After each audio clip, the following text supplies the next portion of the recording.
صل على محمد وعلى محمد. أعوذ بالله من الشيطان الرجيم. بسم الله الرحمن الرحيم.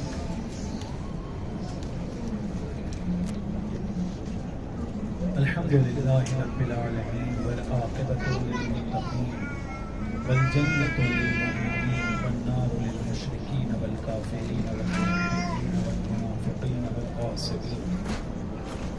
ثم الصلاة والسلام والتحية والإكرام على أشرف الأنبياء والمرسلين خاتم النبيين شفيع المذنبين أبي القاسم المصطفى محمد.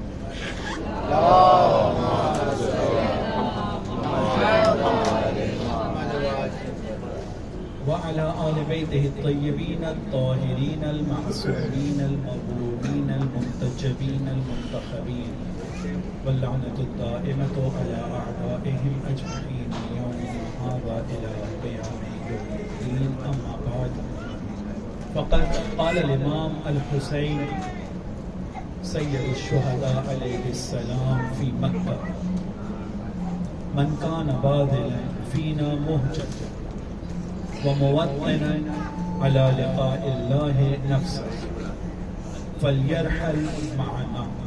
ایک سلوات پر محمد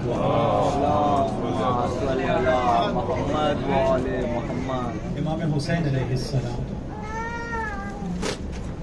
مکے سے نکلنے کے وقت، جس وقت اپنے حج کے منصوبے کے پلان کو بدل رہے ہیں عمرے سے اور مکہ چھوڑ کر جانا چاہتے ہیں، ارشاد فرماتے ہیں اس بڑی آبادی اور جمعیت اور لوگوں کو دیکھ کر جو حج کرنے کے لیے ابھی مکے میں آ رہے ہیں: من کانا، تم میں سے جو شخص بھی اپنے خون کو، اپنی جان ہم پر قربان کرنا چاہتا ہے، تم میں سے جو کوئی بھی اپنی جان کو ہم پر قربان کرنا چاہتا ہے اور اس کے دل میں یہ تڑپ ہے، اس کے دل میں یہ خواہش ہے کہ اس کو اپنے پروردگار سے ملاقات کرنا ہے، فَلْيَرْحَلْ مَعَنَا، وہ ہمارے ساتھ جڑ جائے، وہ آ جائے.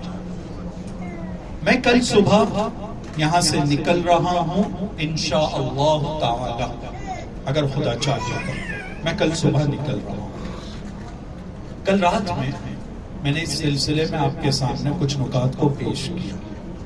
اس جملے کے اندر بہت صراحت کے ساتھ، بہت واضح انداز میں امام حسین علیہ السلام نے اپنے راستے کو بیان کر دیا ہے کہ میرا راستہ، حسین کا راستہ، وہ راستہ ہے جہاں تم کو اپنا خون دینا ہوگا، جہاں آرام، لیگژری اور ایک آرام کی زندگی کے جس میں ہم اپنے ہاتھ پر ہاتھ رکھ کر بیٹھے رہیں گے، وہ زندگی کا راستہ نہیں ہے.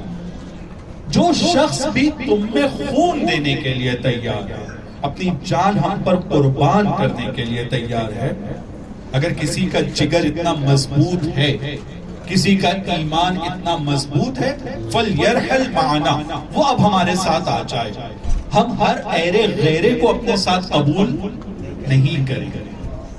حسینی ایک عام سادہ سا انسان نہیں ہوتا ہے. حسینی یعنی وہ انسان کہ جو مشکل واقعات میں، مشکل وقت میں، مشکل مراحل میں اس کو آزمایا جا چکا ہے. یہ مشکل حالات کو دیکھ کر راستہ چھوڑ کر جانے والا بندہ نہیں ہے. امام حسین علیہ السلام کے ساتھ عزیزوں اور آزادان، بہت سارے لوگ اس زمانے میں تھے کہ جنہوں نے امام حسین کو رسول کے کاندھے پر دیکھا تھا، امام حسین کی عزت کرتے تھے، امام حسین کا احترام کرتے تھے. بہت سارے لوگ تھے، صرف 72 نہیں، بہت سارے لوگ تھے. جس میں سے کل ایک واقعہ میں نے آپ کو سنایا کہ ایک شخص ہے امام کے پاس آتا ہے، امام کی شہادت سے پہلے امام کے گلے کا بوسہ لیتا ہے، یہ کہہ کر کے میں نے آپ کے نانا کو یہاں بوسہ لیتے ہوئے دیکھا تھا، اور وہ روتا ہے۔ ابھی امام کی شہادت نہیں ہوئی ہے، امام کی شہادت سے پہلے وہ روتا ہے امام کے اوپر، لیکن جب امام کہتے ہیں کہ آ جاؤ میرے ساتھ، چلو میرے ساتھ، تو امام کو چھوڑ کر چلا جاتا ہے۔ امام کو چوما، امام کا بوسہ لیا، امام کے اوپر گریہ کیا، لیکن اس کے بعد جب جڑنے کی بات آئی ہے تو اس نے امام کو چھوڑ دیا، امام کو چھوڑ دیا، کہا نہیں، یہ مجھے پتا ہے کہ آپ کے اوپر ظلم ہو رہا ہے، مجھے پتا ہے جو بھی آپ کے ساتھ ہوگا وہ بہت برا ہوگا، لیکن نہیں، میں نہیں آ سکتا ہوں۔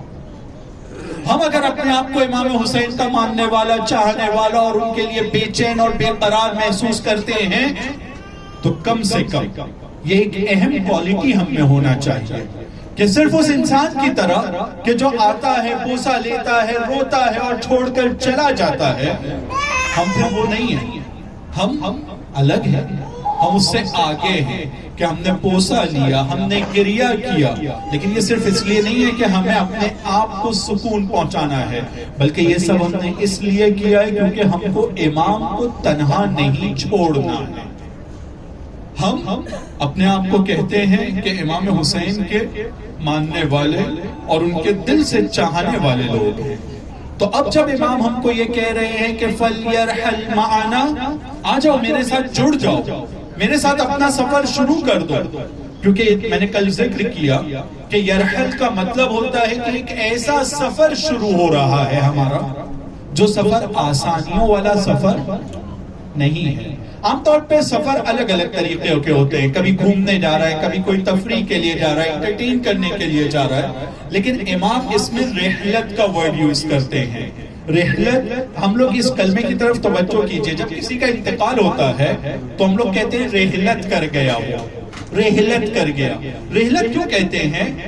رحلت کیوں کہتے ہیں ہم لوگ؟ کیونکہ اس کے بعد جو اس کی منزل شروع ہو رہی ہے، قبر کی منزل، فشار قبر کی منزل، اور یہ والی جو منزل ہے اس کی شروع ہونے والی ہے، بہت سخت منزل ہے، تو ہم یہ نہیں کہتے کہ وہ سفر پر گیا ہے، کیونکہ سفر میں تفریح کا ایک کانسیپٹ آ سکتا ہے کہ گھومنے گیا ہوگا، مزے کرنے گیا ہوگا، خوش گزرانی کے لیے گیا ہوگا، نہیں، رحلت کے اندر یہ نہیں ہے۔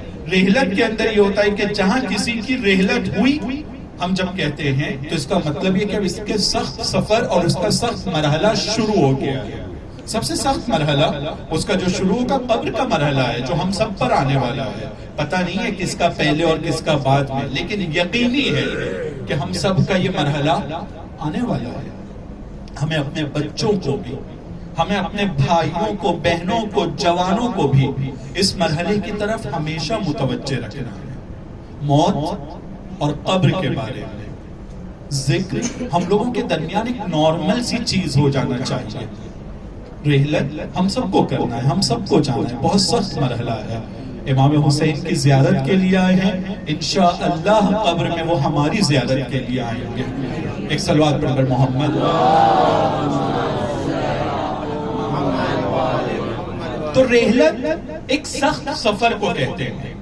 امام بھی یہ نہیں کہہ رہے ہیں کہ آ جاؤ میرے ساتھ، آ جاؤ میرے ساتھ، ہم لوگ کہیں جائیں گے، نہیں، امام کہہ رہے ہیں فَلْيَرْحَلْ، یرحل یعنی میرے ساتھ رحلت کرو، یعنی اب سے جو مکے سے ہمارا اب سفر شروع ہوگا، یہ سفر آسانی والا سفر نہیں ہے، بہت سخت سفر ہے۔ ہم نے امام کی اس آواز کو سنا کہ امام نے کہا فَلْيَرْحَلْ، آ جاؤ ہمارے ساتھ، ہم اس آ جاؤ کو سن کر کربلا تک پہنچ گئے ہیں۔ ہم سب کی نیت یہی ہے نا کہ امام کے سفر میں ہم امام کے ساتھ ہو جائیں۔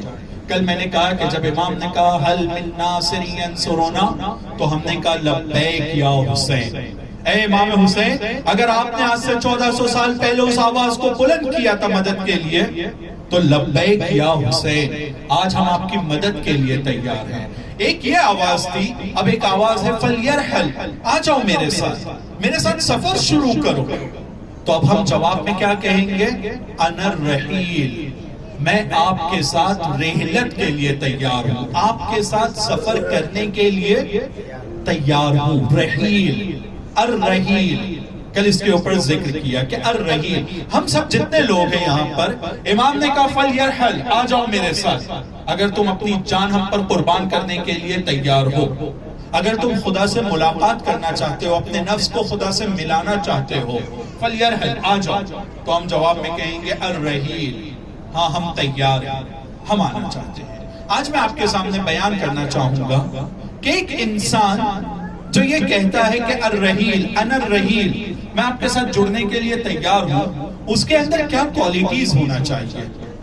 ہم کیسے اپنے آپ کو سمجھیں کہ آج میں اس قابل ہو چکا ہوں کہ ہاں میں امام حسین کے ساتھ جڑ سکتا ہوں؟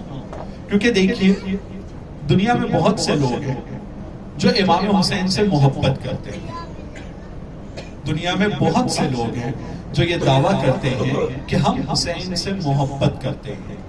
ہمیں یہ دیکھنا ہوگا کہ دنیا میں کتنے لوگ ہیں کہ جس سے حسین محبت کرتے ہیں، جس کو حسین چاہتے ہیں۔ ہر آدمی یہ کلیم کر سکتا ہے، یہ دعویٰ تو کر سکتا ہے کہ میں امام حسین سے محبت کرتا ہوں، لیکن یہ دیکھنا ہوگا کہ اس کی محبت، اس کا امام حسین کے ساتھ رابطہ اس قابل اور اتنا اہمیت والا تھا کہ امام حسین بھی اس سے اب محبت کرنا شروع کریں۔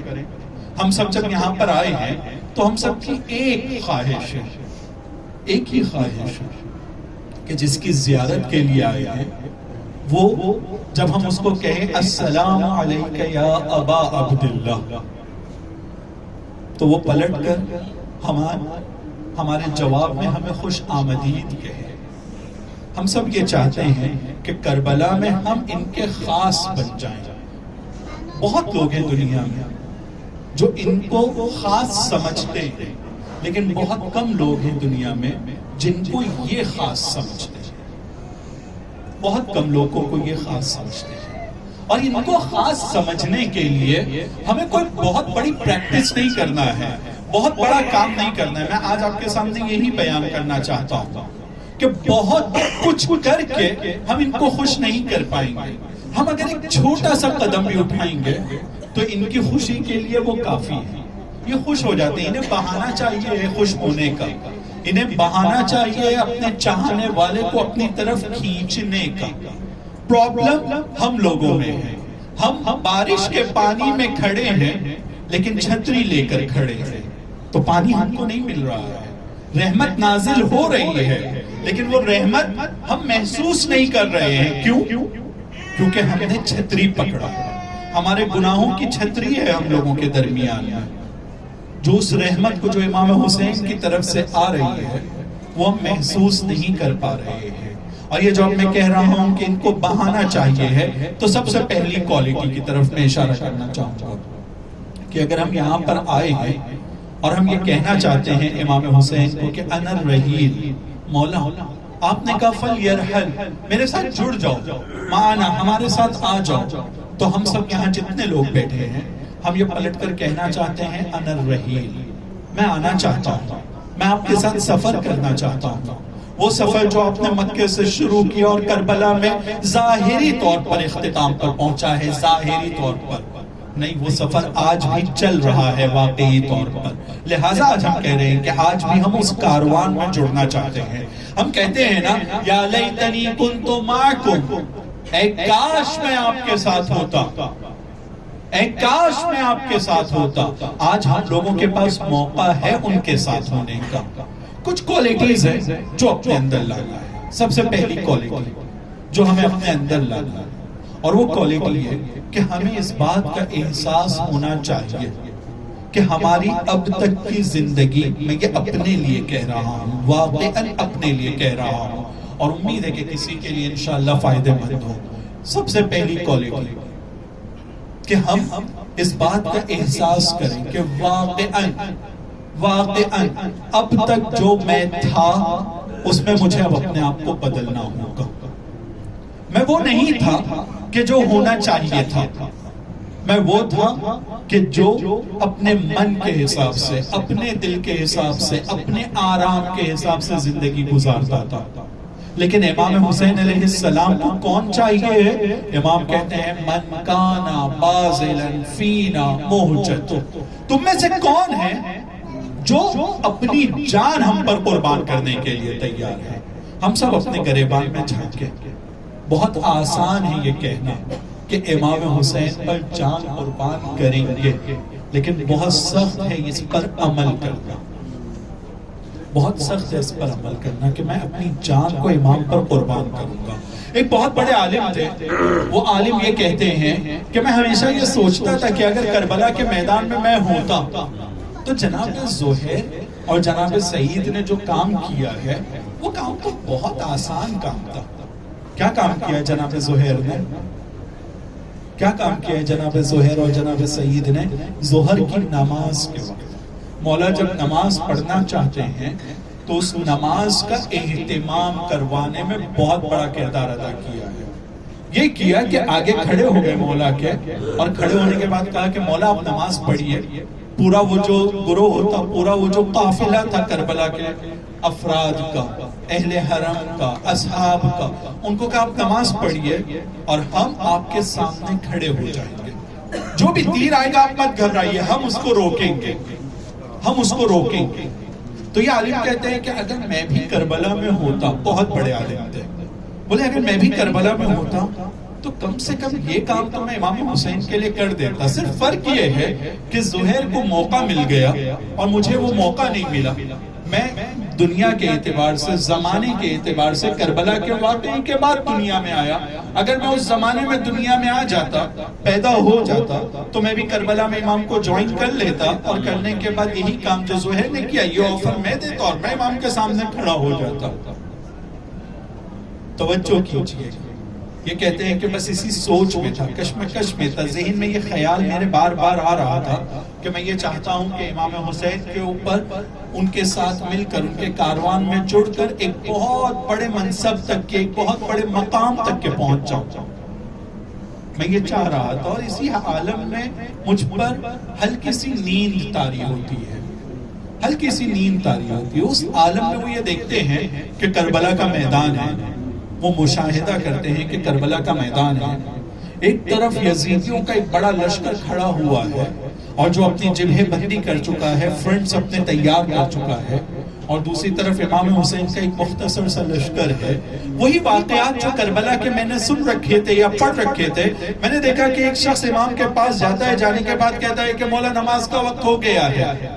امام کہتے ہیں کہ ٹھیک ہے نماز کا وقت ہو گیا، خدا تجھے نماز گزاروں میں شمار کرے، آؤ ہم نماز کی تیاری کرتے ہیں. اور اس کے بعد اس شخص کو کہتے ہیں، اس عالم کو کہتے ہیں کہ تم آگے کھڑے ہو جاؤ، تم آگے کھڑے ہو جاؤ. اور وہ آگے کھڑا ہو جاتا ہے، کیونکہ اب اس کے ذہن میں یہ ہے کہ یہ کام تو بہت آسان ہے، یہ کام تو بہت آسان ہے. وہ کھڑا ہو جاتا ہے، کہتا ہے کہ میں کھڑا ہوا، میں نے دیکھا کہ پہلا تیر سامنے والوں کی طرف سے امام کی اس جماعت کی طرف آتا ہے جو جماعت کھڑی ہوئی ہے. میں نے بہت ارادہ کیا کہ یہ جو تیر تیزی سے آ رہا ہے میں اس کے سامنے کھڑا رہوں گا اور امام کی طرف یہ تیر جانے نہیں دوں گا. کہتا ہے کہ جیسے ہی پہلا تیر میرے نزدیک آیا، میں نے تھوڑا سا اپنے آپ کو ہٹا لیا. عام طور پہ انسان کا ایک نیچرل ری ایکشن یہ ہوتا ہے کہ کوئی چیز اگر اس کی طرف آتی ہے تو وہ کسی طریقے سے اپنے آپ کو بچانے کی کوشش کرتا ہے. کہ میں نے اپنے آپ کو ہٹا دیا. جیسے ہی ہٹایا تو کہتا ہے میں نے اسی عالم میں دیکھا کہ وہ تیر مولا کی پیشانی پر جا کر لگ گیا. پھر کہا کہ نہیں، میں نے ارادہ کیا کہ نہیں، اب میں پوری طرح سے محکم مضبوط کھڑا رہوں گا. دوسرا تیر آئے گا میں اس کو اپنے سینے پر یا جیسے بھی ممکن ہوگا اس کو روکوں گا. کہ دوسرا تیر آیا، دوسرا تیر آیا.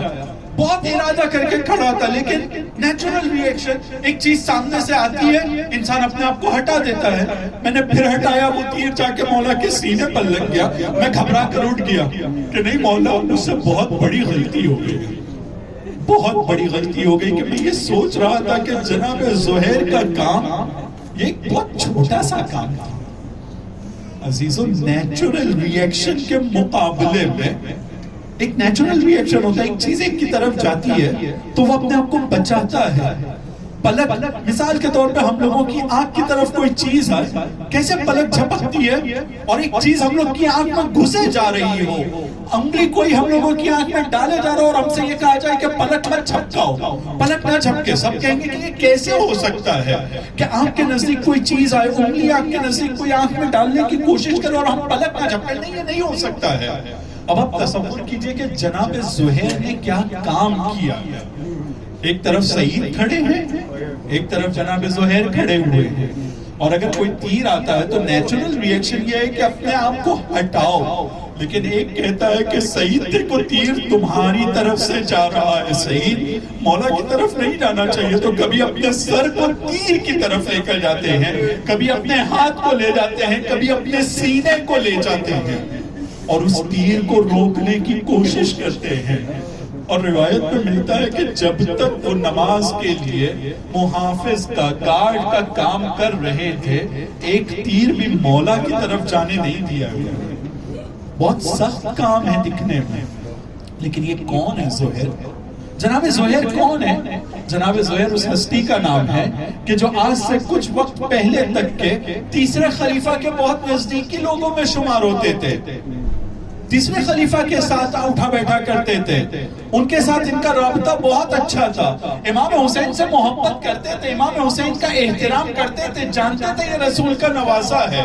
لیکن زہیر میں ایک کوالٹی تھی کہ اگر ان کو ایک چیز پتہ چل گئی کہ کیا حق ہے کیا باطل ہے, تو زہیر اپنے پاس کو چھوڑنے کے لیے تیار تھے. اپنی بیوی سے بھی کہتے ہیں, اپنی زوجہ سے بھی کہتے ہیں کہ جا میں نے تجھ کو آزاد کر دیا, تجھ کو میں نے چھوڑ دیا, طلاق دے دیا. کہا یہ کیا بات ہوئی زہیر؟ زندگی بھر اپنے ساتھ رکھا ہے, جب رسول کے سفرے پر جا رہے ہو مجھے چھوڑ کر جاؤ گے؟ نہیں, میں تمہارے ساتھ آؤں گی, اور ایسے تم کو اکیلے جانے نہیں دوں گی, میں تمہارے ساتھ رہوں گی. زہیر اس کے باوجود کہ وہ تیسرے خلیفہ کے ساتھیوں میں شمار ہوتے تھے, لیکن جب امام حسین نے ان کو دعوت دیا تو انہوں نے یہ ارادہ کر لیا کہ اب میں اپنے آپ کو بدلوں گا. اور جناب زہیر چھوٹی شخصیت نہیں تھی, جناب زہیر بہت بڑی شخصیت تھی. یہ جو کام ہے, یہ صرف ہم یہ تصور کریں اس کام کو کہ ایک چیز کسی کی طرف آئے اور وہ اس تیر کی طرف جا کر امام کو بچانے کی کوشش کرے, یہ ہر ایک کے بس کی بات نہیں ہے. تو سب سے پہلی چیز, ہم لوگوں کو اپنے گزشتہ کو یہاں پر چھوڑنا ہوگا. ہم لوگوں کے پاس تو بہت بڑی نعمت ہے ابھی. ایک نعمت ہے وقت کی. وقت ہے کون سا؟ شب اربعین. شب اربعین یہ وقت بہت بڑا وقت ہے, بہت قیمتی وقت ہے. ہمارے اماموں کی تاریخ کو اگر دیکھا جائے تو امام حسین علیہ السلام کے علاوہ کسی بھی امام کا اربعین کا ذکر نہیں ملتا ہے. نہ رسول خدا کا اربعین منایا گیا ہے, نہ جناب فاطمہ الزہرا کا, نہ امام علی علیہ السلام کا, نہ امام کاظم کا, کسی بھی امام کا نہیں ملتا ہے. کس کا اربعین ذکر ملتا ہے؟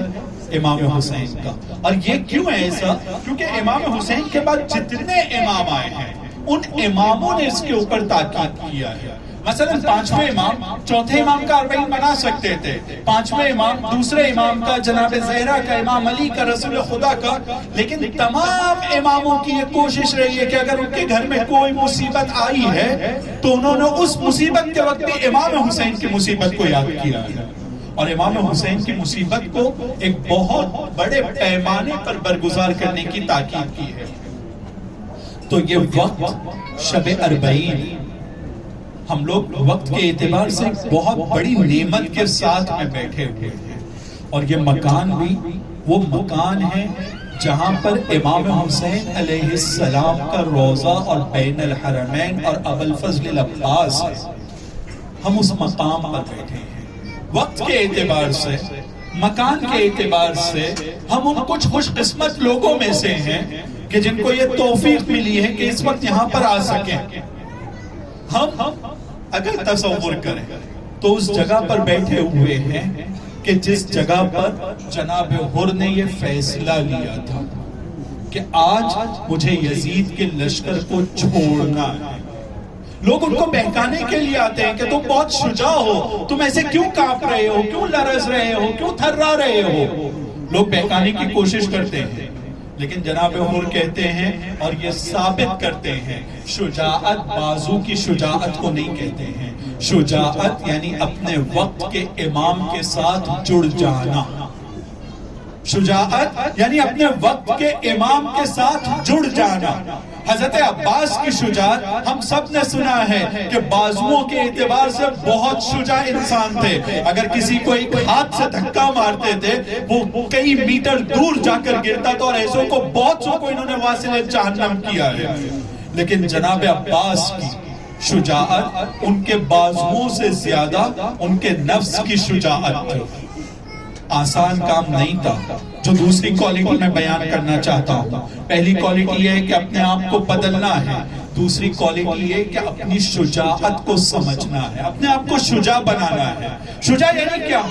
شجاع یعنی یہ کہ جس وقت 2 محرم کو قافلہ کربلا میں پہنچتا ہے تو حضرت عباس اس فرات کے کنارے جا کر خیموں کو لگاتے ہیں, کیونکہ بیویاں ہیں, بچے ہیں نا ساتھ میں. خیموں کو کہاں لگائیں گے؟ فرات کے نزدیک.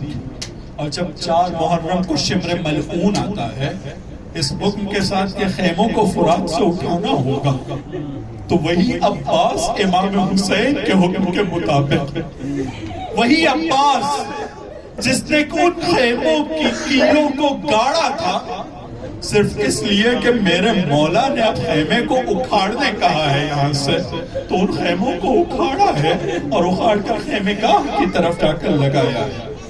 یہ شجاعت ہے, یہ شجاعت ہے کہ میرا امام مجھ سے کیا مانگ رہا ہے, میرا امام مجھ سے کیا چاہتا ہے. میرا دل یہ کہتا ہے, میرا دل یہ چاہتا ہے, یہ ہونا چاہیے, نہیں وہی ہوگا جو میرا امام مجھ سے بولے گا, جو میرے امام کی خواہش ہے.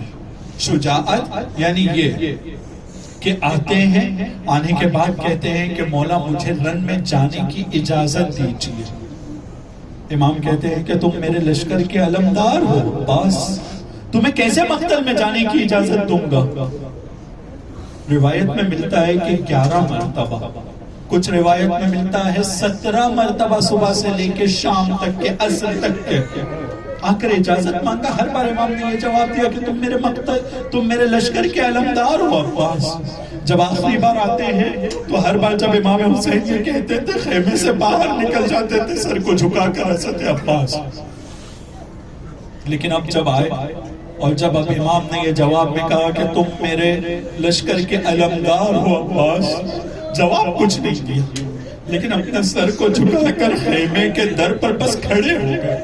امام حسین پوچھتے ہیں کہ عباس کچھ کہنا چاہتے ہو نا؟ کہ مولا اگر اجازت ہو تو ایک جملہ کہنا چاہتا ہوں. کہ کیا جملہ ہے؟ کہ مولا صبح سے آتا رہا ہوں, آپ نے کہا لشکر کے علمدار ہو, میں چلا گیا, لیکن مولا وہ لشکر ہی کہاں رہا جس کا میں علمدار ہوں.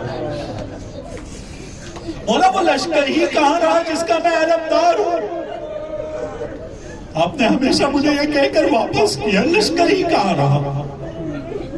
تو وہ عباس جو رن میں جانے کی اجازت کے لیے آئے ہیں, جب انہوں نے العطش کی آواز کو سنا تو العطش کی آواز کو سننے کے بعد میں امام کو اس کی طرف متوجہ کیا, اور اس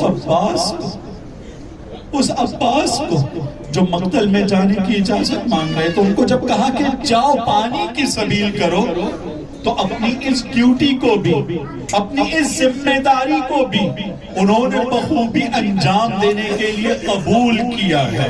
کیونکہ مولا نے کہا ہے.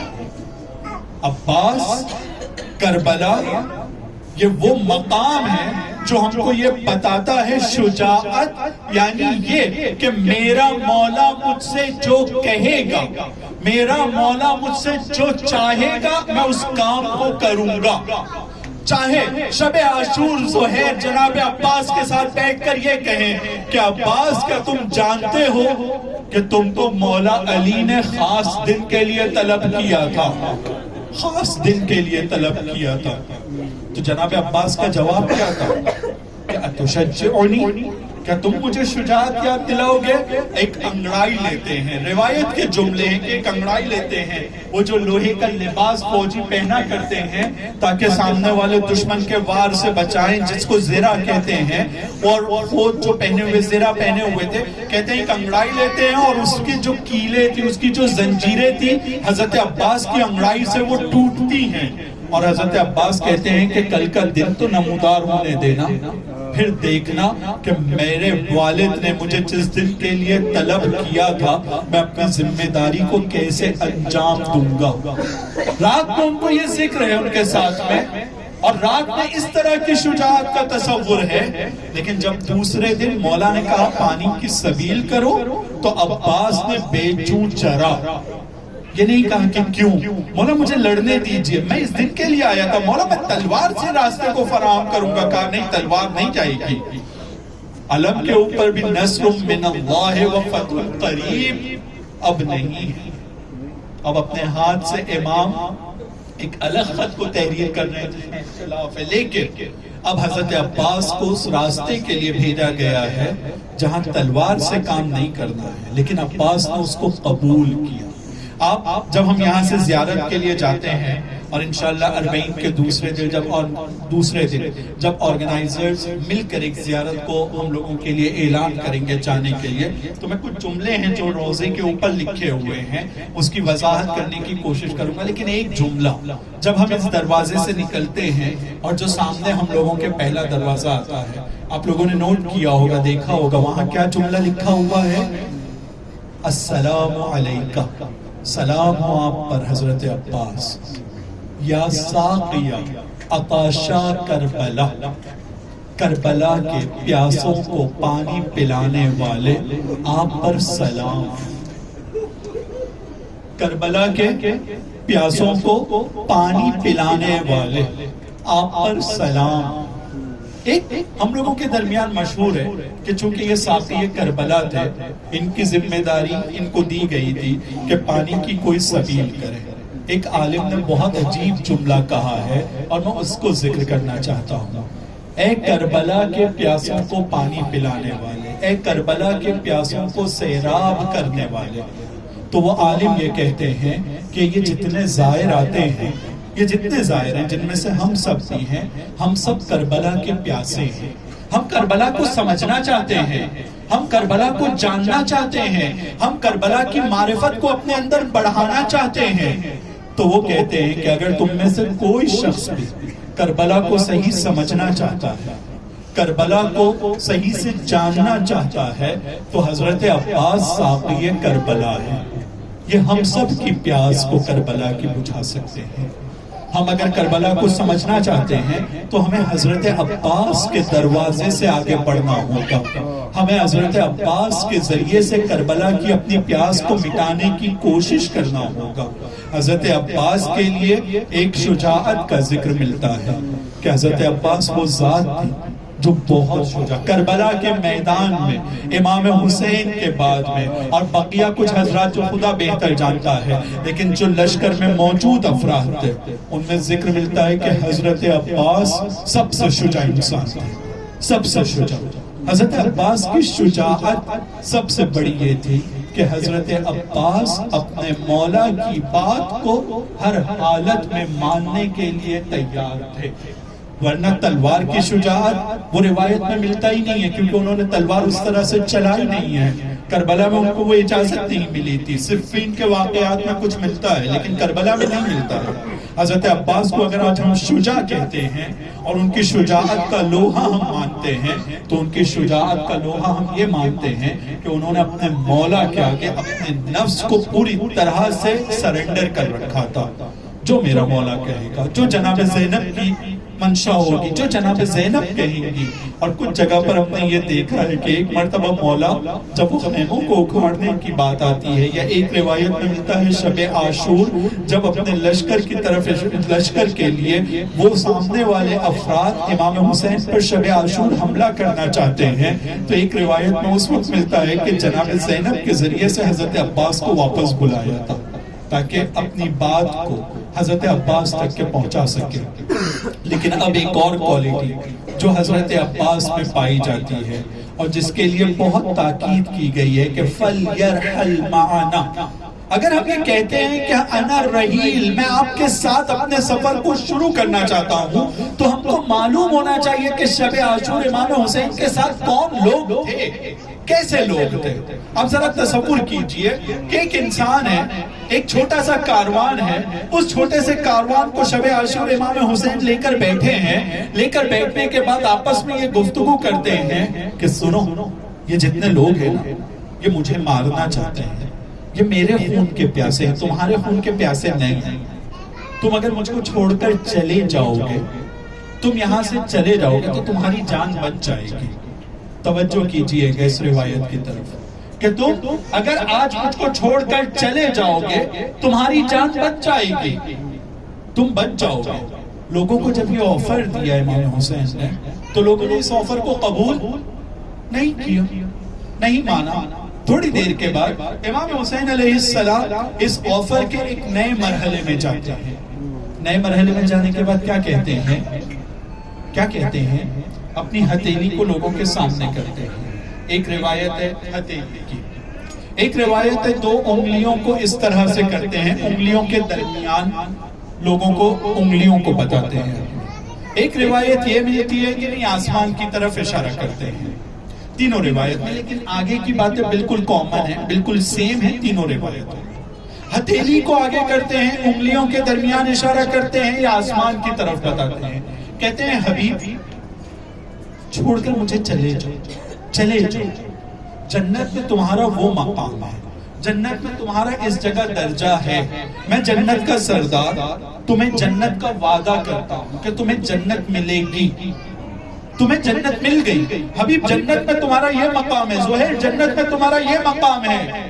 اور دوسرے تمام جو اصحاب موجود ہیں ایک ایک صحابی کا نام لیتے ہیں، اس کو جنت میں اس کا مقام بتاتے ہیں، کہتے ہیں جاؤ تم مجھے چھوڑ کر، جاؤ نکلو یہاں سے، مجھے چھوڑ دو، یہ میرے خون کے پیاسے ہیں، جاؤ مجھے چھوڑ کر، جاؤ مجھے چھوڑ کر۔ کیا جواب آتا ہے سامنے سے؟ ایک شخص کھڑا ہوتا ہے، کھڑا ہو کر کہتا ہے کہ اے مولا، اے میرے آقا، اے میرے سید و سردار، کیسے ممکن ہے کہ ان دشمنوں کے درمیان ہم آپ کو اکیلے چھوڑ کر چلے جائیں اور اپنا اس جنت کے مقام کو لے کر بس خوش ہو جائیں؟ کیسے ہو سکتا ہے؟ مولا، اگر ہم کو 1000 مرتبہ مارا جائے گا اور 1000 مرتبہ مارنے کے بعد ہمارے بدن کے ٹکڑے ٹکڑے کیے جائیں گے، ٹکڑے ٹکڑے کیے جائیں گے، اور ان ٹکڑوں کو پھر ملا کر بعد میں زندہ کیا جائے گا اور کہا جائے گا کہ تمہارا امام دشمنوں میں گھرا ہوا ہے، تو میں اس کے بعد بھی آپ کے اوپر اپنی جان کو قربان کرنے کے لیے تیار رہوں گا۔ توجہ کیا آپ نے؟ من کان منکم باذلاً فینا مہجتو، تم میں سے کون ہے جو اپنی جان پر قربان کرنے کے لیے تیار ہے؟ تو ایک شخص کھڑے ہو کر کہتا ہے ایک بار نہیں، 2 بار نہیں، 10 بار نہیں، 100 بار نہیں، 1000 بار بھی، 1000 بار بھی اگر مجھ کو کہا جائے گا کہ مولا پر جان قربان کرنا ہے تو میں اپنی جان قربان کرنے کے لیے تیار ہوں۔ تبھی امام حسین نے کہا تھا کہ اے خدا تو گواہ رہنا، جیسے اصحاب مجھ کو ملے ہیں، نہ میرے نانا کو ملے ہیں، نہ میرے بابا کو ملے ہیں، نہ میرے بھیا کو ملے ہیں، کیونکہ یہ اصحاب کی کوالٹی یہ تھی کہ ان کو اس بات کا احساس ہو گیا تھا کہ امام کو کبھی تنہا نہیں چھوڑنا۔ امام اگر ہمیں جنت کا وعدہ بھی کر رہے ہیں تو امام کے ساتھ میں ہمیں رہنا ہے، امام کو تنہا نہیں چھوڑنا ہے کہ ہم کو ہمارا حصہ مل گیا اور بس ہم اپنی زندگی میں خوش ہو جائیں، اپنا حصہ حاصل کر لیں اور پھر امام اور ان کے کاروان کے ساتھ، اہل حرم کے ساتھ کیا ہو ہمیں کوئی مطلب نہ ہو۔ نہیں، ہم کو امام کے ساتھ رہنا ہے، امام کو کسی عالم میں تنہا نہیں چھوڑنا ہے۔ عزیزوں اور عزاداروں، ہم جس زمانے میں بھی رہتے ہیں اس زمانے میں ہمارا ایک امام ہے، ہمارا ایک امام ہے۔ آج کی رات جس کو ہم قرصہ دینے کے لیے بیٹھے ہیں، آج کی رات یقیناً وہ ہم سب سے زیادہ مغموم، غمگین اور بہت زیادہ گریہ وزاری میں ہوں گے۔ وہ امام، اس امام کے بارے میں ملتا ہے کہ آنسوؤں کے بدلے خون روتے ہیں، وہ خون روتے ہیں۔ ہم سب ابھی جہاں امام کا چھوٹا سا اس طرح سے تذکرہ ہو رہا ہے، ہم سب دیکھیں کہ کتنے بھاوک، کتنے جذباتی ہو گئے ہیں نا۔ ہم سب کی آنکھیں کچھ نہ کچھ نم ہیں، ہم سب کہ جو صحیح معنی میں بیان کرنے والا ان مصیبتوں کو صحیح بیان نہیں کر سکتا ہوں، اور ہم سب دوسرے سننے والے ویسے جو سوچنا چاہیے، تصور کرنا چاہیے، ویسے ہم تصور نہیں کر سکتے ہیں۔ لیکن امام زمانہ کے سامنے پورے وہ مصائب ہیں، پوری وہ حالت ہے۔ وہ امام آج ہے، وہ امام پرسہ دینے کے لیے یہاں پر ہے۔ وہ امام بھی ہم سے یہ توقع رکھتا ہے، وہ امام بھی ہم سے یہ چاہتے ہیں کہ ہم اپنے امام کے ساتھی بن جائیں۔ فَلْيَرْحَلْ مَعَنَا، جس طرح سے اس وقت کے امام نے یہ جملہ کہا تھا، آج کا امام بھی ہماری طرف ہاتھ بڑھا کر ہم کو کہتا ہے کہ فَلْيَرْحَلْ مَعَنَا، اے میرے ماننے والوں، اے میرے چاہنے والوں، میرے اس سفر میں جو چل رہا ہے تم میرے ساتھ جڑ جاؤ۔ ہم لوگوں کو کہنا ہے انا الرحیل، اے امام زمانہ میں آپ کے ساتھ ہوں۔ ہم جانتے ہیں کہ حالات بہت سخت ہیں، ہم جانتے ہیں کہ ہر پست انسان کو موقع چاہیے ہے، بہانہ چاہیے ہے رسول خدا کی توہین کرنے کا۔ سخت وقت ہے، سخت وقت ہے۔ ہم سب اس بات کو جانتے ہیں کہ کتنا آسان ہو گیا ہے، کتنا آرام سے ہوتی ہے آج کے زمانے میں رسول کی توہین، کتنی آسانی سے دنیا کے کچھ ملکوں میں، جس میں سے ہمارے ملک میں بھی قرآن کی توہین اب کتنی آسان ہو گئی ہے۔ کچھ ملکوں میں قرآن کو چلانا کتنا آسان ہو گیا ہے۔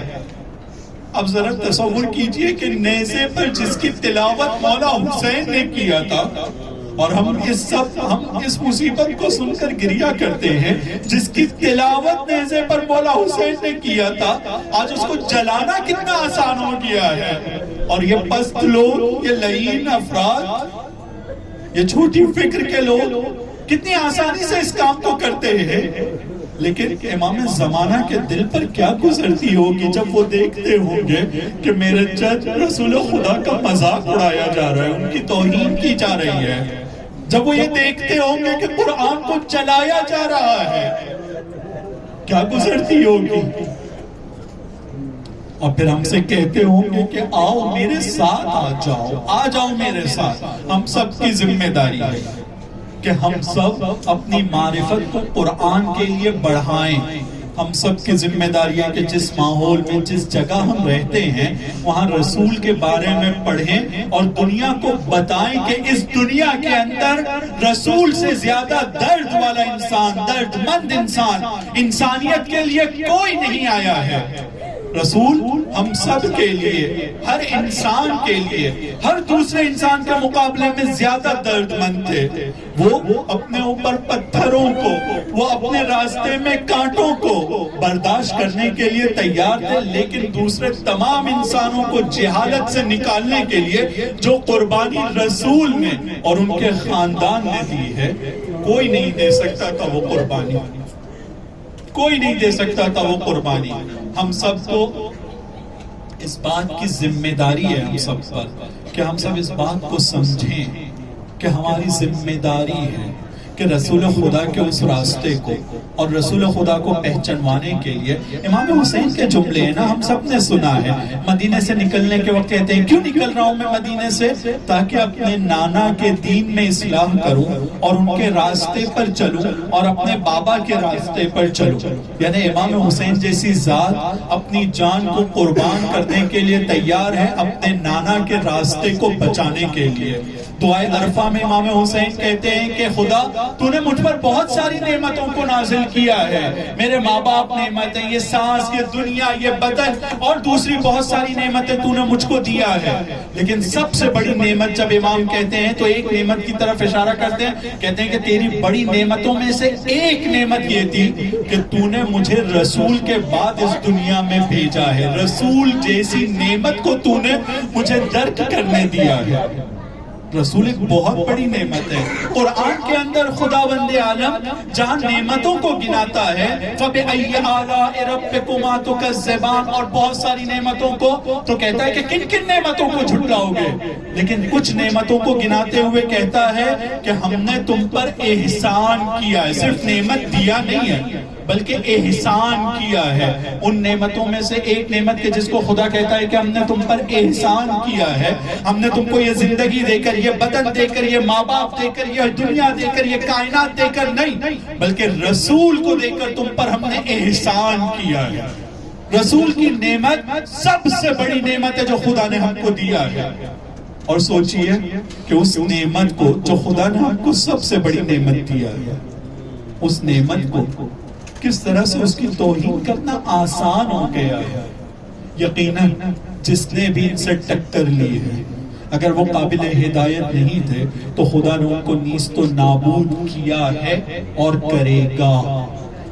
یقیناً نیست و نابود کرے گا. یہ ہم لوگوں کے امتحان کا وقت ہے، یہ ہم لوگوں کی آزمائش کا وقت ہے کہ وہ تو خدا اپنا کام کرے گا، لیکن جب تم نے رسول کی توہین ہوتے ہوئے دیکھا تو تم نے رسول کے بارے میں دنیا کو بتانے کی کیا کوشش کیا ہے.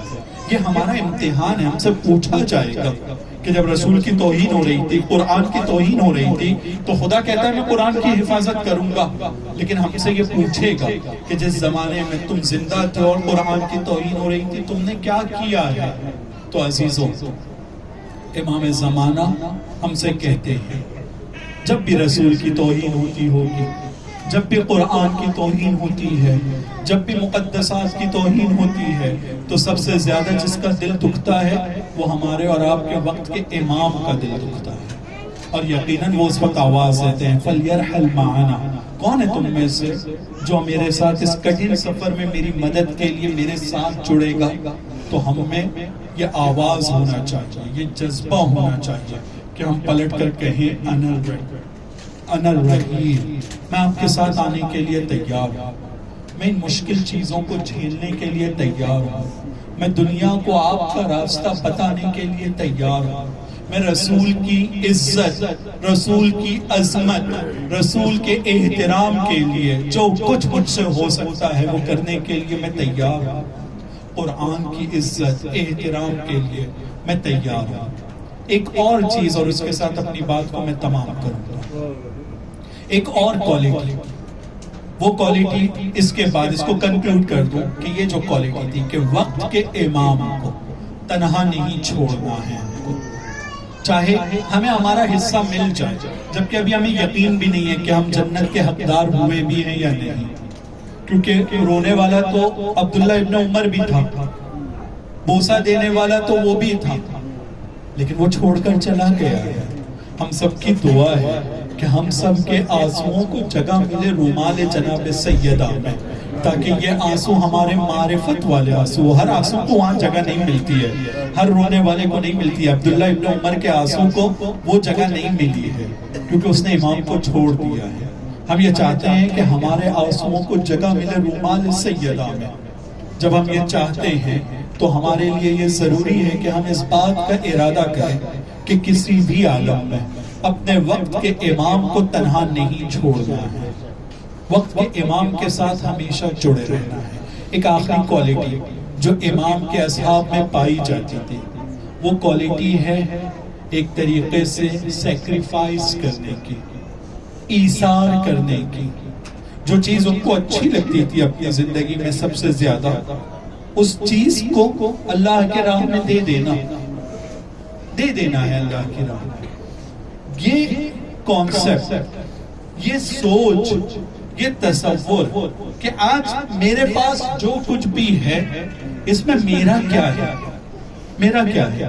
یہ بدن یہ میرا ہے، یہ زندگی یہ میری ہے، یہ سانس جو میں لے رہا ہوں یہ میری اپنی ہے، یہ جو میں بول پا رہا ہوں، یہ جو آپ سن پا رہے ہیں، یہ جو ہم دیکھ پا رہے ہیں ایک دوسرے کو، یہ سب ہمارا ہے، یہ سب خدا کا ہے جو اس نے ہم کو دیا ہے، یہ سب خدا کا ہے. یہ جس کا ہے یہ ہمیں اس کو دینا ہے، یہ جس کا ہے جو اس نے بولا ہے اس جگہ پر ہم کو اس کو استعمال کرنا ہے، کیونکہ اس کا ہے. یہ جس کا ہے، یہ جس کا ہے اس کی مرضی کے حساب سے ہم کو استعمال کرنا ہے۔ میں کچھ روپے آپ کے پاس رکھا ہوں، ایک چیز آپ کے پاس رکھا ہوں، اور وہ رکھانے کے بعد یہ کہوں کہ اس کو سنبھال کر رکھنا، مثلا 1 لاکھ روپے پیسے سنبھال کے رکھنا، تو کچھ دیر کے بعد یہ پتا چلے کہ وہ 1 لاکھ روپے خرچ ہو گیا، آپ نے خرچ کر دیا، کسی نے خرچ کر دیا جس کے پاس میں نے رکھایا تھا، تو دنیا کیا کہے گی؟ یہ صحیح کام نہیں کیا اس نے، جس کے پیسے تھے اس سے پوچھے بغیر، جس کی چیز تھی اس کے پوچھے بغیر یہ خرچ نہیں ہونا چاہیے تھا۔ یہی ہوگا نا؟ تو اب آپ ذرا تصور کیجئے کہ ایک چھوٹے سے اماؤنٹ کے اندر تو ہم یہ کہتے ہیں کہ جس کا ہے اس کی مرضی کے بغیر خرچ نہیں ہونا چاہیے، اور یہ جو پورا بدن جس کا ہے، یہ پوری نعمتیں جس نے ہم کو دیا ہے، کتنے افسوس کی بات ہوگی کہ ہم اپنی پوری زندگی جو اس نے دیا ہے، ہم اس کی مرضی کے بغیر اپنی زندگی کو خرچ کرتے رہیں گے۔ یہ ہماری ہے ہی نہیں۔ ہمیں اس بات کے جذبے کو ایجاد کرنا ہے کہ یہ جس نے زندگی دیا ہے، جس جگہ وہ چاہے گا اس جگہ مجھے اس زندگی کو خرچ کرنا ہے، ہر جگہ نہیں، جس جگہ وہ چاہے گا، جس جگہ میرا دل چاہے گا اس جگہ نہیں، بلکہ جس جگہ وہ چاہے گا وہاں پر مجھے اپنی زندگی کو خرچ کرنا ہے، کیونکہ یہ زندگی جس نے دیا ہے اس نے کسی مقصد کے لیے دیا ہے، جس نے دیا ہے اس نے ہمارے لیے بہت بڑے مقصد کو سوچ رکھا ہے۔ وہ یہ نہیں چاہتا ہے کہ ہماری زندگی میں اور جانوروں کی زندگی میں کوئی فرق نہ ہو۔ اگر ہم اپنی زندگی صرف اپنے پیٹ کے لیے گزار دیں گے تو یہ کام تو بکری بھی کرتی ہے، یہ کام تو چڑیا بھی کرتی ہے، اپنی زندگی اپنے پیٹ کے لیے گزار کر پیدا ہوتی ہے اور اپنے بچوں کا اسی طرح سے خیال کرتی ہے اور اپنی زندگی گزار دیتی ہے۔ تو کیا ہم بھی اس دنیا میں آئے ہیں یہی کام کرنے کے لیے جو ایک چڑیا کرتی ہے؟ ہم بھی اس دنیا میں آئے ہیں وہی کام کرنے کے لیے جو ایک بکری یا ایک گائے کرتی ہے کہ اپنے بچوں کا خیال، اپنا خیال اور اپنی زندگی تمام نہیں۔ ہم اس دنیا میں آئے ہیں، ہم کو یہ زندگی دی گئی ہے تاکہ زندگی کو اس جگہ پر لگایا جائے جہاں پر خدا چاہتا ہے، جہاں پر امام حسین چاہتے ہیں، جہاں پر امام زمانہ چاہتے ہیں۔ ہمیں یہ زندگی اپنی مرضی نہیں بلکہ ان کی مرضی کے حساب سے گزارنے کی کوشش کرنا ہے، اور یہ والی کوالٹی کے لیے اس صفت کا ہونا ہم لوگوں میں ضروری ہے کہ ہم میں یہ طاقت ہونا چاہیے کہ میرے نفس کو میں کچل سکوں۔ میرا دل اگر کہتا ہے کہ اپنا ٹائم گیم کھیلنے میں گزاروں تو نہیں اس کو یہ کہوں کہ نہیں، رسول خدا کی جو لوگوں نے توہین کیا ہے میں ان لوگوں کو جا کر کسی طریقے سے بتانے کی کوشش کروں کہ نہیں، رسول خدا بہت اچھی ہستی ہے، ان کے ساتھ ایسا مت کرو۔ میں اپنی طرف سے تو کوشش کروں۔ ممکن ہے ہم میں سے کوئی کہے کہ نہیں، اتنے بڑے پیمانے پر توہین ہوتی ہے، ہم کچھ نہیں کر سکتے ہیں، تو بس ایک واقعے کے ساتھ اپنی بات کو تمام کروں گا۔ جس وقت جناب ابراہیم کو جلانے کے لیے آگ کا انتظام کیا گیا تھا تو کیا کہا جاتا ہے کہ اتنی زیادہ آگ تھی، اتنی زیادہ آگ تھی کہ اگر اس آگ کے کئی 100 میٹر اوپر سے ایک پرندہ بھی گزرتا تھا تو وہ بھون کر اس کے اندر گر جاتا تھا، آگ کی گرمی سے وہ بھون جاتا تھا، وہ پھر بچتا نہیں تھا، اتنی زیادہ آگ تھی۔ اس زمانے میں کہ جب جناب ابراہیم کو آگ میں پھینکنے کی تیاری ہو رہی تھی تو اس کے لیے بھی ذکر کیا جاتا ہے کہ ایسا نہیں تھا کہ حضرت ابراہیم کو کوئی لے کر گیا نزدیک اور لے کر جانے کے بعد آگ میں ڈال دے گا۔ کیوں ایسا نہیں تھا؟ اس لیے ایسا نہیں تھا کیونکہ کوئی نزدیک جا ہی نہیں سکتا تھا، جو بھی جائے گا وہ جل جائے گا۔ اب آپ تصور کیجئے کہ ایک انسان کو جلانے کے لیے، ایک انسان کو ظاہراً مٹانے کے لیے اتنی بڑی آگ کا انتظام کیا جاتا ہے کہ جس کے نزدیک بھی کوئی نہیں جا سکتا ہے۔ تو منجنیق یعنی ایک ایسی چیز کو تیار کیا ہے کہ جس کو گھمایا جائے گا بہت تیزی سے، اور اس کے اندر حضرت ابراہیم کو بٹھایا گیا ہے۔ گھمانے کے بعد ایک مرتبہ ان کو وہاں پر پھینکا جائے گا دور سے، تاکہ یہ منجنیق جب گھومتی ہے اور گھومنے کے بعد ایک ٹائپ کی رسی جو لکڑیوں کے درمیان ہوتی ہے اس کو تیزی سے گھماتے ہیں، اور گھمانے کے بعد جو چیز اس کے اندر رکھی گئی ہے اس کو ایک جھٹکا دیتے ہیں تو وہ اڑ کر جاتی ہے دوسری جگہ پر، اس کو منجنیق کہتے ہیں۔ حضرت ابراہیم کو منجنیق سے پھینکنے کی کوشش کی جا رہی ہے اور یہ تیاری کی جا رہی ہے۔ اس وقت جناب جبرائیل حضرت ابراہیم کے پاس آتے ہیں، آنے کے بعد پوچھتے ہیں کہ ابراہیم میں تمہاری کچھ مدد کر سکتا ہوں؟ کہ مجھے مدد تو چاہیے لیکن تم سے نہیں، خدا سے چاہیے۔ یہ واقعہ ہم سب کے سامنے ہے، لیکن میں جو پوائنٹ ذکر کرنا چاہتا ہوں، اس وقت ایک روایت میں ملتا ہے کہ ایک جگہ ملتا ہے کہ مینڈک ایک ہے، ایک مینڈک کی سائز جو ہوتی ہے نارملی یہ ہتھیلی بھر ہوتی ہے، اور اگر بہت بڑا بھی مینڈک ہو گیا تو یہ جو ہم لوگوں کی کونی جتنا ہے اتنا بڑا مینڈک، اس سے تھوڑا بڑا مینڈک ہے۔ مینڈک ایک مینڈک ہے جس کا منہ بہت چھوٹا ہے، اپنے کنویں میں جاتا ہے، منہ میں پانی بھرتا ہے، پانی بھرنے کے بعد میں وہ اس آگ کی طرف، سوچئے کتنی گرم آگ تھی، کتنی زیادہ آگ تھی، وہ اس آگ کی طرف پانی کو پھینکتا ہے، کلی کرتا ہے۔ کیوں کر رہا ہے وہ یہ کام؟ وہ یہ کہتا ہے کہ دیکھ رہے ہو کہ نبی کو جلانے کی کوشش کی جا رہی ہے، رسول کو جلانے کی کوشش کی جا رہی ہے، میرے سے جتنا ہو سکتا ہے مجھے اتنا ان کو بچانے کی کوشش کرنا ہے۔ اگر ایک ہم لوگ عام کیلکولیشن کے حساب سے دیکھیں گے تو مینڈک کے اس پانی سے جو اس کے منہ میں ہے اس آگ پہ کیا اثر پڑنے والا ہے؟ کچھ نہیں پڑنے والا ہے، لیکن اس کا یہ کام سراہنی ہے، اس کو سراہیا جائے گا۔ کیوں سراہیا جائے گا؟ کیوں اس کی تعریف کی جا رہی ہے؟ کیوں اس کو اپریشیٹ کیا جا رہا ہے؟ کیونکہ اس کو پتا ہے کہ اس کی ذمہ داری ہے کہ اپنے وقت کے رسول کو بچانے کی کوشش کرنا ہے، اس کی ذمہ داری ہے۔ ہم کو اس کی طرف توجہ دیں۔ میں یہ نہیں کہہ رہا ہوں کہ ہم جو چاہ رہے ہیں وہ فوراً ہو جائے گا، لیکن ہاں میں یہ کہہ رہا ہوں کہ ہم کو یہ معلوم ہونا چاہیے کہ ہم کو کیا کرنا ہے اور اس کے حساب سے آگے بڑھنا ہے۔ پھر خداوند عالم ارشاد فرماتا ہے، ہم سب کے سامنے اور بھی واقعات انشاءاللہ میں بیان کروں گا، لیکن ہم سب نے قرآن میں یہ پڑھا ہے کہ اگر کوئی خدا سے ٹکراتا ہے، کوئی خانہ کعبہ سے ٹکراتا ہے، کوئی قرآن سے ٹکرائے گا، ہم نے اپنی تاریخ میں دیکھا ہے، یا کوئی اماموں سے ٹکرائے گا، تو پھر خدا قرآن میں کہتا ہے کہ چھوٹے چھوٹے کنکر سے ہاتھی کو اس نے بھوسا بنا دیا ہے، چھوٹے چھوٹے کنکر سے اس نے ہاتھی کو بھوسا بنا دیا ہے۔ تو ہم بھی اپنے کسی کام کو چھوٹا نہ سمجھیں، ہمارے کام میں خدا اتنی برکت ڈالے گا کہ جو ظاہراً آج ہم کو طاقتور لگتے ہیں اور رسول کی توہین کرتے ہیں، ہم اپنی زندگی میں دیکھیں گے کہ خدا ان کو کس طرح سے ذلیل و نابود کرے گا انشاءاللہ۔ لیکن ہم لوگوں کو امام حسین کی مدد سے یہ وعدہ یہاں کرنا ہے شب اربعین بیٹھ کر کہ مولا آپ نے اپنے نانا کے دین کو بچانے کے لیے اتنی بڑی قربانی دی تھی، آج ہم آپ کے نانا کو بچانے کے لیے ان کی شخصیت پر جو حملے ہو رہے ہیں اس کے لیے ہم یہ وعدہ کرتے ہیں کہ ہم بھی اپنی طرف سے محنت کریں گے، کوشش کریں گے، آپ کے نانا کے ذکر کو دنیا میں پھیلانے کی کوشش کریں گے۔ یہ جو ہستی ہے، ایک صلوات پڑھ محمد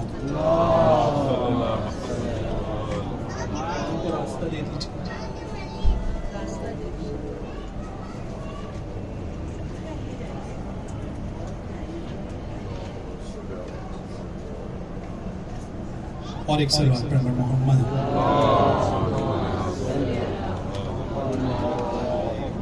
تو شب اربعین ہم فلیرحل معنا، آؤ میرے ساتھ جڑ جاؤ کا جواب دینے کے لیے بیٹھے ہیں۔ انا الرحیل، ہم آپ کے ساتھ جڑنا چاہتے ہیں۔ اس جڑنے کے لیے کچھ کوالٹیز میں نے ذکر کی اور آگے بھی انشاءاللہ ذکر کروں گا، ان کوالٹیز کو ہم اپنے اندر اپنانا چاہتے ہیں، اور ان کوالٹیز کی طرف جتنی ہماری توجہ ہوگی اتنا ہمارا یہ سفر کامیاب ہوگا، یہ ہماری اربعین کی زیارت اتنی کامیاب ہوگی۔ یہ اربعین کے بارے میں ہم سب جانتے ہیں، اختلاف یہ ہے کہ سن 61 ہجری میں جس وقت امام حسین کی شہادت ہوئی ہے تو پہلا اربعین جو آیا تھا اس وقت یہ کاروان پلٹ کر واپس آیا ہے، یا اگلے سال سن 62 ہجری میں یہ کاروان پلٹ کر آیا ہے۔ ہم لوگوں میں اردو زبان میں جو مشہور روایت ہے، جو ذکر کی جاتی ہے، وہ اگلے سال کی ذکر کی جاتی ہے، لیکن کتابوں میں جو زیادہ تر علماء نے لکھا ہے وہ اسی سال کا لکھا ہے۔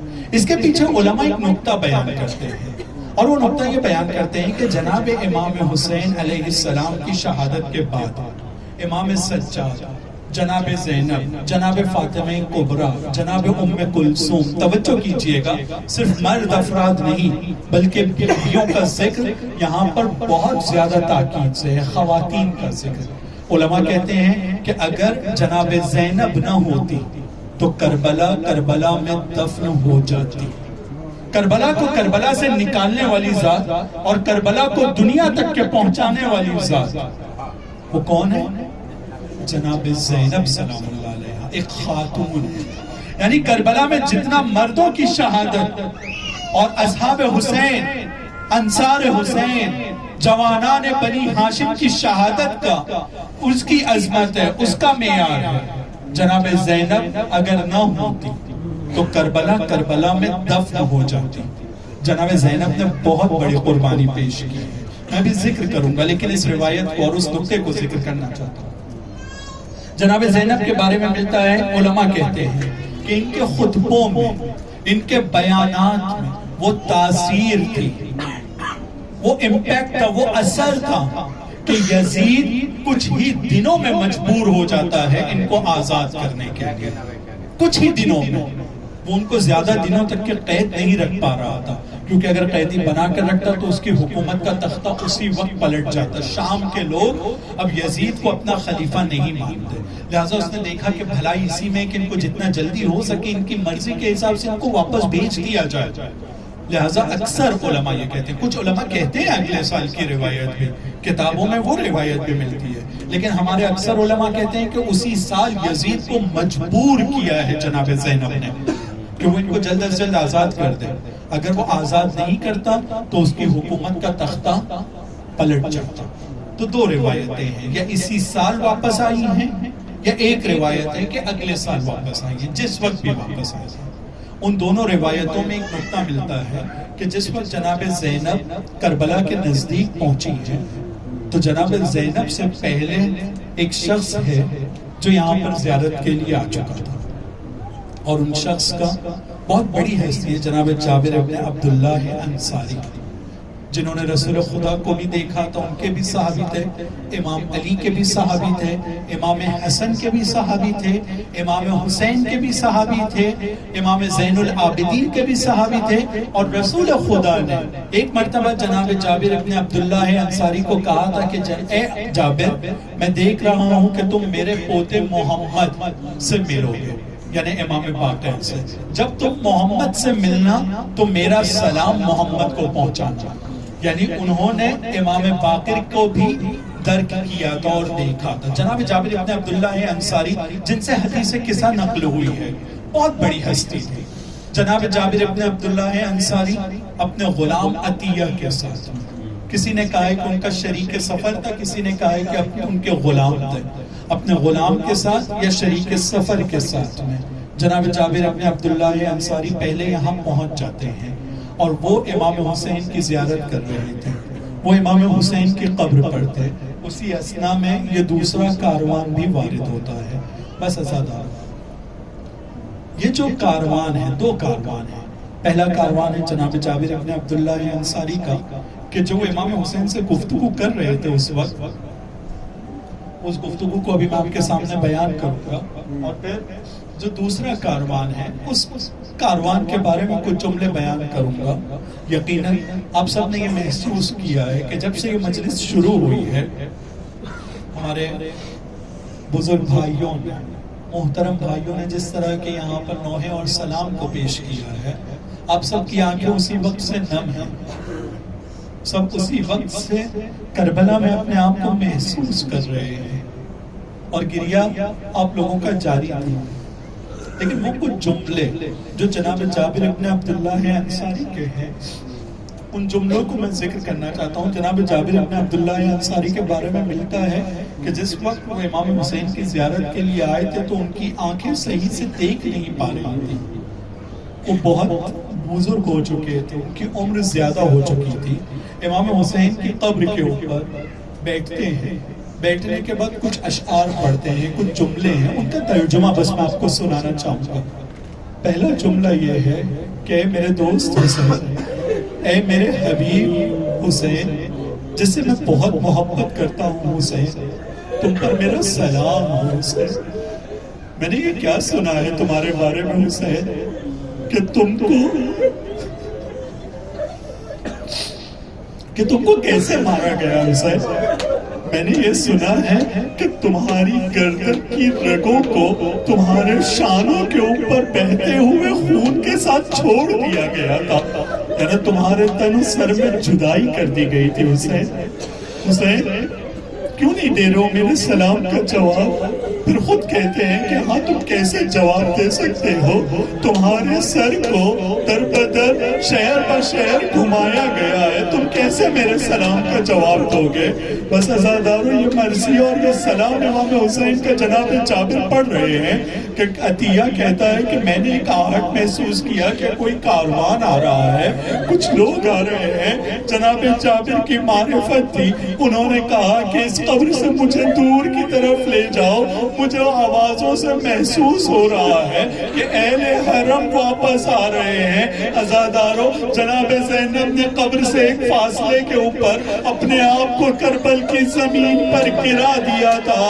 گرانے کے بعد میں کچھ روایتوں میں ملتا ہے کہ اسی عالم میں امام حسین کی قبر سے نزدیک آ رہی تھی، اپنے آپ کو امام حسین کی قبر پر لپٹا کر کہتی ہے حسین، واہ حسینہ میرے بھائی حسین، تمہارے جانے کے بعد ہم پر کیا مصیبتیں گزری ہیں۔ بس عزاداروں کچھ جملے آپ سماعت کریں، کچھ جملوں کی زحمت ہے، ایک ایک مصیبت کو ذکر کرتی ہیں، ذکر کرنے کے بعد ایک عجیب مصیبت بیان کرتی ہیں کہ زندان شام میں جس امانت کو تم نے میرے حوالے کیا تھا کہ اس کا میں خیال رکھوں، میں اس کو قبر کے حوالے کر کے آ گئی ہوں۔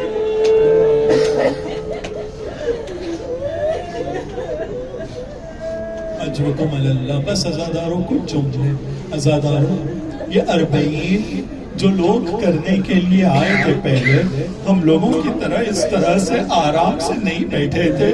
یہ لوگ جو 40 کرنے کے لیے آئے تھے، آپ جب واک کر کے آ رہے تھے تو آپ نے دیکھا نا کہ راستے میں جس سے جو خدمت ہو سکتی تھی اس نے خدمت میں کوئی کمی نہیں کیا ہے۔ چھوٹے چھوٹے بچے پانی لے کر کھڑے ہیں، حلبیکم یا زائر، زائر خوش آمدید، یہ لو تم پانی پیو۔ کوئی کھجور لے کے کھڑا ہے، جس کے پاس جو ہے وہ دے رہا ہے۔ یہاں پر ہم اپنے راستے میں دیکھ رہے تھے کہ جس کے پاس جو خدمت کا موقع تھا، کوئی پیر دبانے کے لیے تیار ہے، کوئی سر دبانے کے لیے تیار ہے، ہر آدمی جس سے جو ہو سکتا ہے۔ ایک بزرگ کے بارے میں ملتا ہے، آج ہی میں نے اس کی کلپ کو بھی دیکھا تھا، اس بزرگ کے بارے میں ملتا ہے کہ اس کے پاس پلانے کے لیے پانی نہیں ہے، اس کے پاس دینے کے لیے کھجور نہیں ہے، ایک چٹائی کو اس نے بچھایا ہے، ایک کھجور کے سائے میں، وہ درخت کے سائے میں بیٹھا ہے۔ ہر زائر جو گزرتا ہے اس کو اپنے نزدیک بلاتا ہے، اس کو دعا دیتا ہے کہ تمہارا سفر سلامتی کے ساتھ ہو، کیونکہ اس کے پاس پلانے کے لیے پانی نہیں ہے، دینے کے لیے کھجور نہیں ہے۔ کہتا ہے کم سے کم میں دعا تو دے سکتا ہوں حسین کے ظاہر کو۔ اب آپ تصور کیجئے کہ یہ جو کاروان تھا جب کربلا سے نکلا تھا تو یہاں پر ہم کو کھجور مل رہا ہے، پانی مل رہا ہے، کھانے پینے کی چیزیں مل رہی ہیں، کوئی ہم پر پانی کا چھڑکاؤ کر رہا ہے۔ عزادارو اس تصور کو رکھیں، لیکن اب وہ کاروان کو تصور کیجئے کہ اس کاروان کے اوپر کوئی پتھر پھینک رہا ہے، کوئی اس کے اوپر صدقہ پھینک رہا ہے، اور اس کاروان کو اس طرح سے خوش آمدید کہا جا رہا ہے۔ امام زین العابدین کہتے ہیں،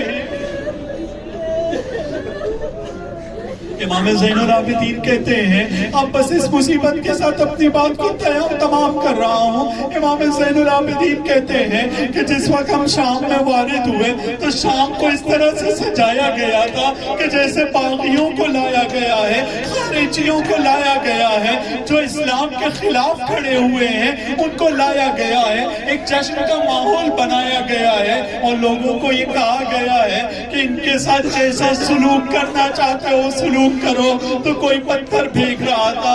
الگ الگ طریقے کی باتیں ہیں, روایتوں میں ملتا ہے. لیکن ذرا تصور کیجئے کہ امام زین العابدین کہتے ہیں کہ جب میں شام میں وارد ہوا تھا تو میرے دونوں ہاتھ ہتھکڑیوں میں بندھے ہوئے تھے, میرے دونوں پیر میں بیڑیاں تھی اور میرے گلے میں توق خاردار تھی, چبھنے والی توق جس کے اندر نوکیلی توق تھی جو میرے گلے میں لگی ہوئی تھی. اس عالم میں جب میں وارد ہوا ہوں تو کہتے ہیں کہ جب میں جا رہا تھا تو ایک شخص نے, کسی شقی نے اپنے گھر کی چھت سے جب پہلے تو پتھر پھینکا, جب اس کے پاس اب پھینکنے کے لیے پتھر نہیں بچے تو اس نے ایک آگ کے شعلے کو میرے سر پر پھینکا تھا. عزادارو بس اب تصور کیجئے, اب تصور کیجئے جو کربلا میں پہلا زائر زیارت کرنے کے لیے آیا ہے اور جو کاروان اہل حرم کا آیا ہے کس عالم میں آیا تھا. روایت میں ملتا ہے کہ امام سجاد کہتے ہیں کہ اس نے میرے سر پر آگ کے شعلے کو پھینکا تھا. جب کسی کے سر پہ آگ کے شعلے کو پھینکا جاتا ہے تو وہ کیا کرتا ہے, اپنے ہاتھ سے اس آگ کے شعلے کو ہٹانے کی کوشش کرے گا. امام سجاد کے بارے میں ملتا ہے کہ ان کے ہاتھ میں تو ہتھکڑی بندھی تھی, اپنے ہاتھ سے اس آگ کے شعلے کو امام ہٹا نہیں سکتے تھے. امام جب ہاتھ سے نہیں ہٹا سکتے ہیں تو آپ تصور کیجئے کہ جس کے اوپر آگ کا شعلہ ہوگا اب وہ کیا کرے گا, ہاتھ سے نہیں ہٹا سکتا ہے تو کیا کرے گا, اپنی گردن کو کبھی دائیں کرے گا, کبھی بائیں کرے گا, کبھی آگے کرے گا, کبھی پیچھے کرے گا. لیکن میرے مولا کے گلے میں توق ہے, نوکیلی توق ہے. اب اس عالم میں امام کہتے ہیں میں اپنی گردن کو آگے کرتا ہوں تو نوک چبھ رہی ہے, پیچھے کرتا ہوں تو خار چبھ رہا ہے, دائیں کرتا ہوں بائیں کرتا ہوں تو یہ توق مجھے اذیت کر رہی ہے. پھر کہتے ہیں کہ ایک وقت آیا کہ وہ جو آگ کا شعلہ تھا, اس آگ کے شعلے نے میرے بالوں کو اور میرے سر کو جلا دیا تھا.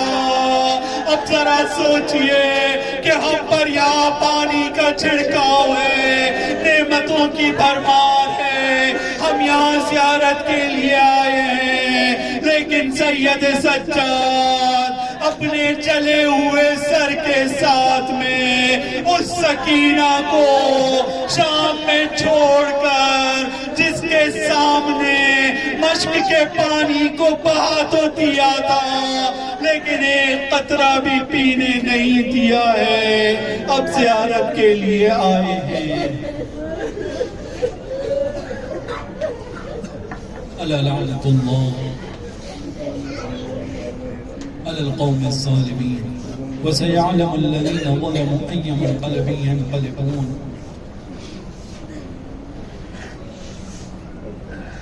خدایا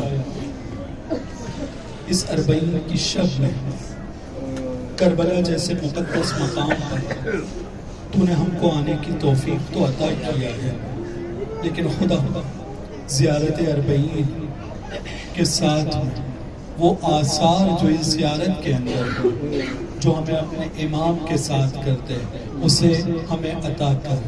اے خدا ہمیں توفیق عطا کر کہ ہم اپنے امام کے ساتھ اس سفر میں, اس راستے میں جس راستے کو امام نے شروع کیا تھا, اس راستے میں ہم ہمیشہ اپنی زندگی میں امام کے ساتھ رہیں اور آخرت میں ان کے جوار میں ہم کو جگہ عنایت فرمانا.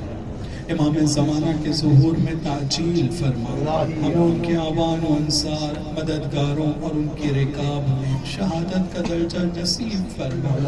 خدایا ہماری اس زیارت اربعین کو کربلا کے مقام پر, کربلا جیسی مقدس جگہ پر آخری زیارت قرار مت دینا, اور اگر یہ آخری زیارت تو نے ہمارے لیے لکھ دیا ہے تو خدایا ہماری قبر میں ہمارے اماموں کی زیارت ہم کو نصیب فرما. ماتم حسین